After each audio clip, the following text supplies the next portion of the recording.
I feel like James and I, right from the beginning, it was bad blood. You know, like it just. Do you think it was maybe the age thing too? Because you guys probably are like really age. close. We're closer in age. Although, really, I'm in the middle. You know, like the same gap to Ricky. The middle child always struggles. Yeah, right. the same gap to Ricky is, I believe, the same gap from me to James. So, I don't know. I just think that James was more of a.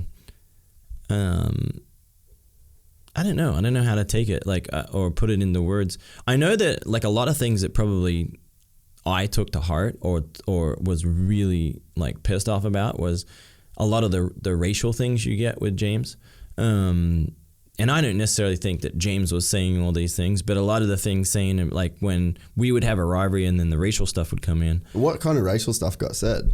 More just, like, yeah, like, just fact of, like, that I don't like black people, whatever. And it's but like, you got like Aboriginal heritage. I was about right? to say, with my heritage and my background, probably why I was so sensitive to it, because, you know, my own grandfather was black. So it's like, for me, I grew up loving them. Yeah. 100%, you know? So like, and actually, in my opinion, James and his family being in moto as African Americans, I just think that that's rad, you know? Yeah. Like everything about it. Like you know, growing up, when you're growing up, it's weird because although we're very close in age, he was younger than me, so I never really looked at him as somebody at equal age or whatever. Although we went pro essentially at the same time in America.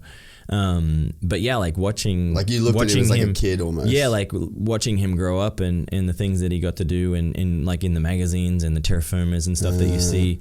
Like for me, like it was rad, you know. Like so, I was almost more bummed that when it like I had come to time, there was I had this massive like almost passion and camaraderie with black people, I guess, you know, like from my childhood. And you know, and I almost wanted to be his friend and be cool with him. Yeah. And it was the complete opposite. We just from the very beginning just butted heads. And I think that was hard, you know. Man, I will say though, like, and obviously like we had Malcolm on JDR, and so we were around Big James a lot, we were around Malcolm a lot, I was around James a lot as well. Dude, I fucking straight up saw dudes spit on Big James. Yeah. Walking through the tunnel. And I was just like, dude, and like I grew up in Cairns. I was the fucking only white kid on my football team until I was like 13 years old. Mm-hmm. So it's like, for me, it was a weird thing because like you'd see like the standard racial sort of like back and forward, but there was almost a lot of it was in jest as like kids, you know what I mean? And like they'd give us shit, we'd give them shit, but it wasn't like a racism thing. Here, I think it's very different. It's here. So it's so much different. Like I think that it's openly more of a, like, I don't even know how to put it into words because I've been kind of out of it for so long, but like it's more acceptable and it's more more of a fun. There's no malice in it. Yeah, and it's the same like, but it's the same like tradie talk. Yeah, to me, like Australia has banter, like, and it was definitely a friendly banter. Exactly, sure. But you can say the most cunty thing to someone in Australia, and it's like, you fucking cheeky bugger. You know what I mean? Yeah. And I think that, and like for me to see like real racism, like.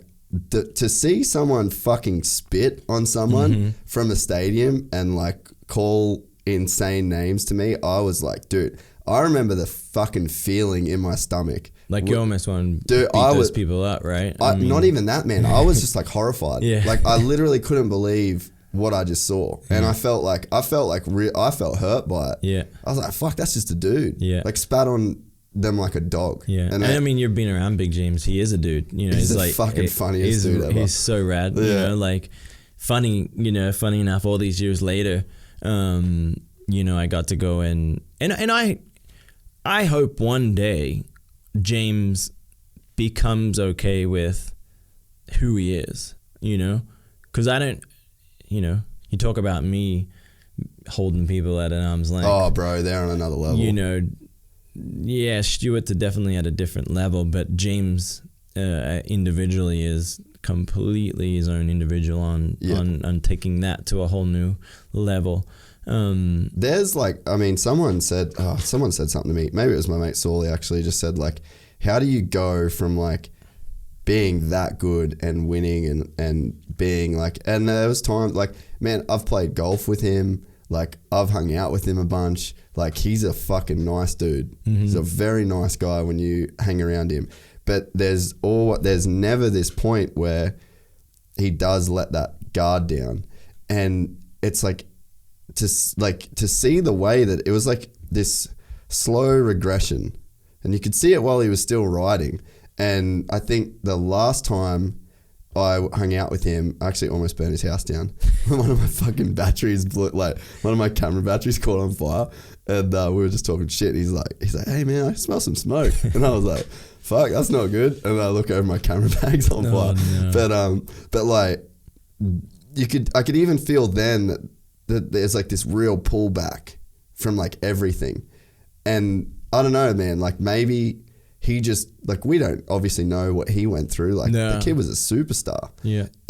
But on like a crazy level too. And it's like, I wonder how much just affected him over those years, you know? And that's what I, like earlier saying about like how I started, and really what put me on my back foot and made me want to hold people at bay.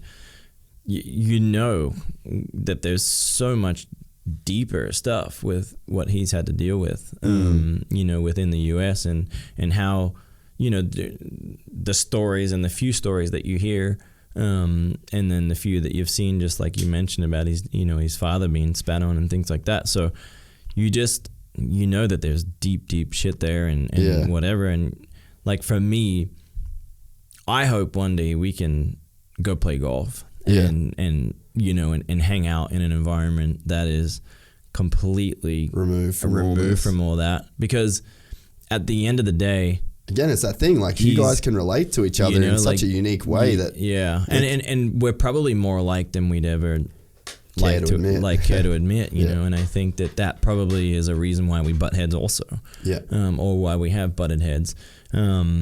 But for me, it makes me really happy. Like when I see, the rare picture of him with his kids and stuff like that. I mean, he generally looks, like he's a good dad. And for me, that's what it's about, at this point in his career in life. And he's one of the baddest dudes I've ever had to race, and one of the baddest dudes ever to swing a leg over a bike. So proud and pumped that I got to, kind of live and experience that. He motivated me day in and day out for over 10 years. Yeah.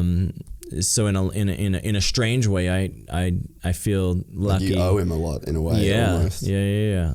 Although he calls me many sleepless nights. Yeah. He also, fueled and motivated the next day and the mornings and the days of putting plans together to how we're gonna beat this kid. So it's been fun, and it's a shame to see him kind of just going MIA, more than anything.